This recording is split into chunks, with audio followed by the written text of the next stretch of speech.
The Vail Pass Camp is a multi-component prehistoric site, situated at the summit of Vail Pass.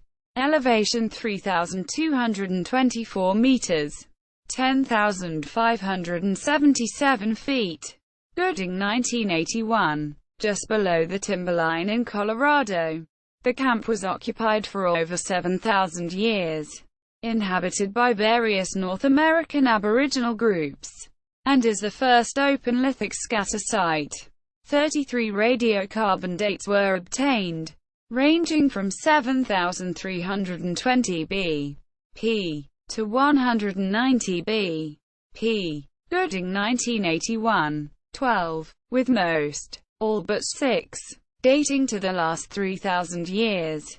The Vail Pass Camp was most likely discovered in 1887 by T.D.A Cockerell. Vail Pass Camp was excavated to lessen the effects of highway construction on a prehistoric and historic camp location in the high mountains.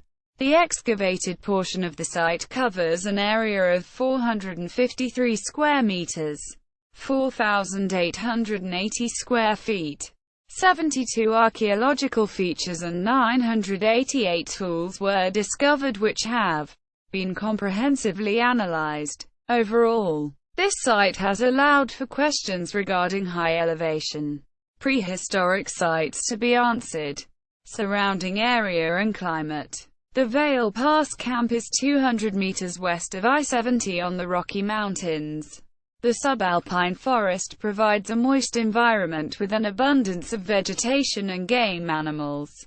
The temperature would drop on average to 27 F between November and May and up to 48 F between June and October. Chronology of occupation. Analysis of the prehistoric occupation of Vail Pass Camp is based on a total of 33 carbon samples.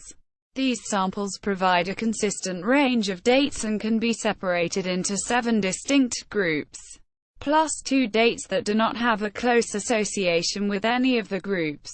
The overlap and hiatuses between the groups strongly suggest the reoccupation of the site at different time periods throughout its existence, presumably by different cultural groups. The probability that the various clusters of dates were randomly produced is close to 0. There is no obvious reason why a site with a strategic location such as this should have been abandoned for such extended periods of time. Even if wildlife, or game, were completely wiped out from overhunting throughout multiple seasons, the fauna would surely regenerate within a 5-year period. The strategic value of Vail Pass Camp is based on its elevation and relation to more potential sites in the immediate area.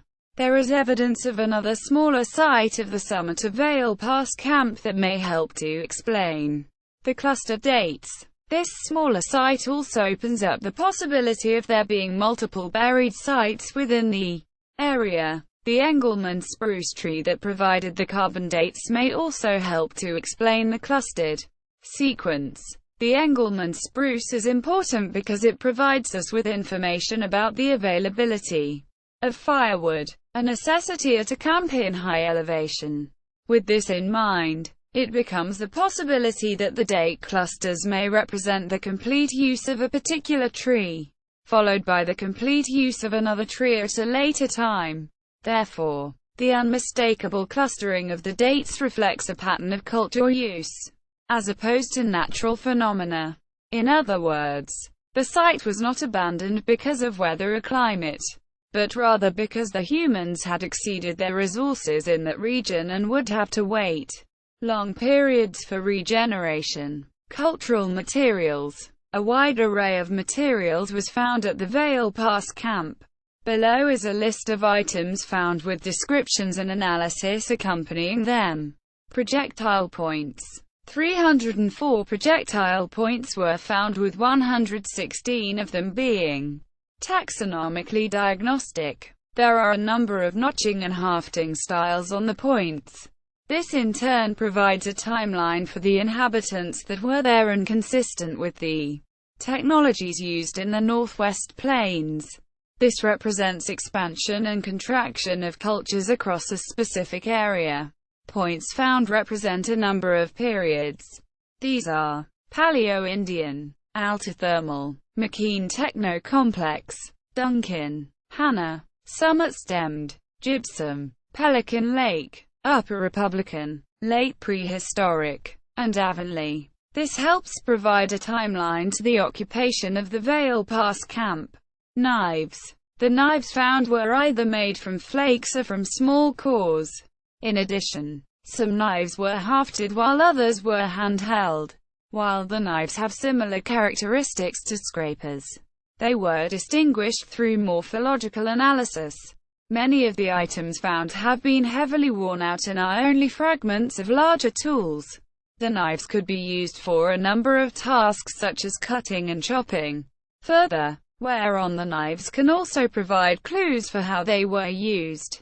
The characteristic of heavy wear coupled with relatively small dimensions of the tools strongly suggests that increased leverage was applied to the edges through a hafted handle.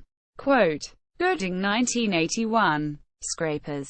Scrapers are divided into three groups: uncompega scrapers, side scrapers, and end scrapers. They are flake tools that have experienced unifacial wear. Uncompega scrapers are often created on large percussion flakes and tend to only have marginal edge retouching. They are thought to have been used as butchering tools.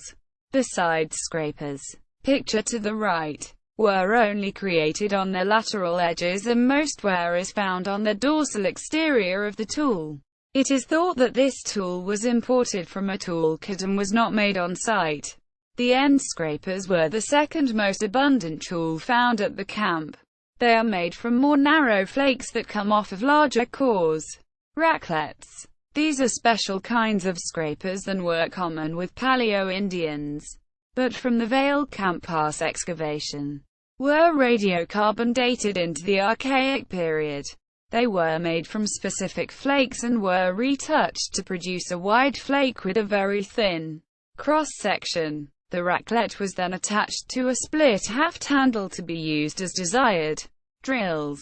Drills are tools that serve as rotary perforating implements. Quote, Irwin and Wormington 1970.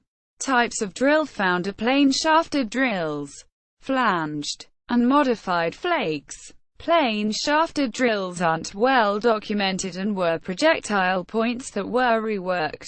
They were most likely used for simple tasks and probably cannot be used as horizon markers. Flanged drills are the most typical drill in prehistoric sites. They were most likely manufactured from a flake blank and were handheld.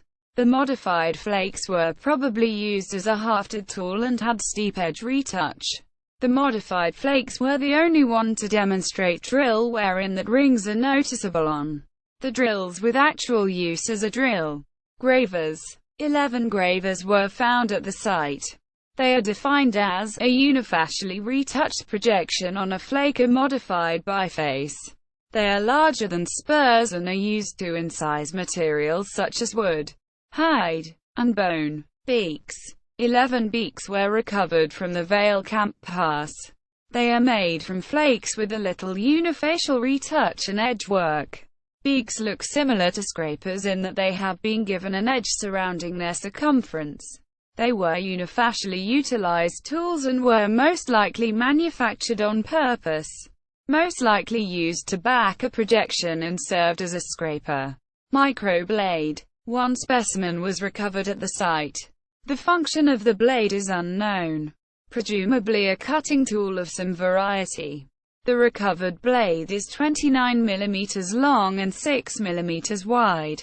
Unfortunately, known Paleo-Indian artifacts do not include micro-tools or types of tools for this function, which makes dating this find much harder. Spurs. Spurs are tools used generally in a single direction to make incisions in animal hide. 9 specimens have been recovered at this site. Though many of these specimens are small in size, they are backed, reinforced, behind the flake, so they are extremely sturdy tools. Due to the unmodified flake, This item appears to be a ripping tool used in a single directional motion. Saws or denticulates. 6 specimens were found at this site.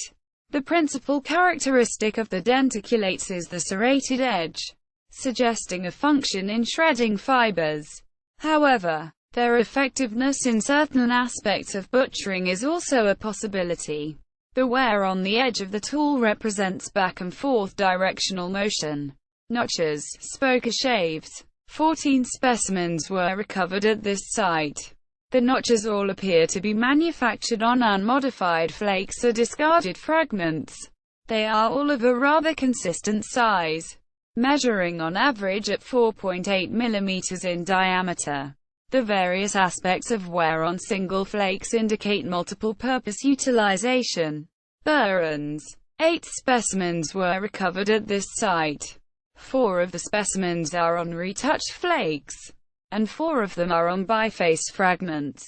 None of the burin edges exhibit extensive wear and none of the flakes exhibit any other manufacturing elements oriented specifically to burin use. Burins are a tempered steel rod, with a lozenge-shaped point and a rounded handle, used for engraving furrows in metal. Preforms. 5 specimens were recovered at this site. A preform is an incomplete and unused basic form of a stone tool. These specimens exhibit unpatterned bifacial flaking with deep scars and irregular edges. Average size is 52 mm by 12 mm. The presence of preforms at Vail Pass Camp suggests an emphasis on final stage tool production as the main characteristic of the lithic technology. Court choppers. 2 specimens were found at this site. Both of the specimens are small and most likely chopping tools. They are fairly uniform in size, between 73 mm and 81 mm by 53 mm and 58 mm. Groundstone. The presence of groundstone at Vail Pass Camp is unusual since high-elevation sites do not typically yield a significant number of grinding implements. The groundstone is separated into 2 groups, manos and metits. There is a total of 41 manos collected at this site, and 90% of them are composed of the local maroon sandstone. 11 metits were found at this site and are mainly fragmentary, or in various states of reconstruction. A metit, or mealing stone, is a mortar, a ground stone tool used for processing grain and seeds. The mano was used to grind the grain or seed on the metit. Material culture summary. The variety of artifacts recovered from Vail Pass Camp is biased because all excavated dirt was screened through a 1/4 mesh. Some knives exhibit extremely fine retouched edges on some margins, with step fractures on other margins. This inconsistency reveals to us the obvious multifunctional aspect of tools, and a strict functional approach is not very useful because there is no way to distinguish between primary and secondary functions of the recovered items. However, we can tell that the significant proportion of projectile points and projectile point fragments indicates intense hunting activities and gives us insight as to the type of culture present at the site. Hunting-oriented. Regional considerations. None of the sites found had progressed past the lithic in archaic stages. The Vail Pass Camp was vital in systematic land use patterns used by migrators. The geological content of the camp is very fragile because of the changing weather that is normal of the Rockies. This includes rain, wind, and runoff because of its high elevation. This can make datable charcoal very difficult to find and use in an accurate manner. Conclusion. Gooding's conclusion about the Vail Pass Camp is that the site was used primarily by small hunting and gathering parties sporadically throughout time. Most likely these parties came from the north and east during certain periods, and from the south and west during other periods. Gooding, 1981-99, suggests that based on the tools found at the site that inhabitants had cultural affiliations with the Northwest Plains. the Central Plains, the Great Basin, and perhaps with the Southwest. Gooding, 1981, 96–97. Believes regional archaeologists have not developed theories for the following reasons. Most sites in the area are shallow and open, with poor preservation, especially of datable charcoal. Most archaeological work in the region is theoretical. Most of the archaeological record is derived from an unchanging cultural adaptation, and the prehistoric inhabitants were not local but derived from the plains, Great Basin, and Colorado Plateau. The Archaeology of Vail Pass Camp. John D. Gooding. Highway Salvage Report. No. 35. 1981. Paleo-Indian tool types in the Great Plains. Henry T. Irwin and H. M. Wormington. American Antiquity. Volume 35. No. 1. Yan. 1970. pp. 24–34.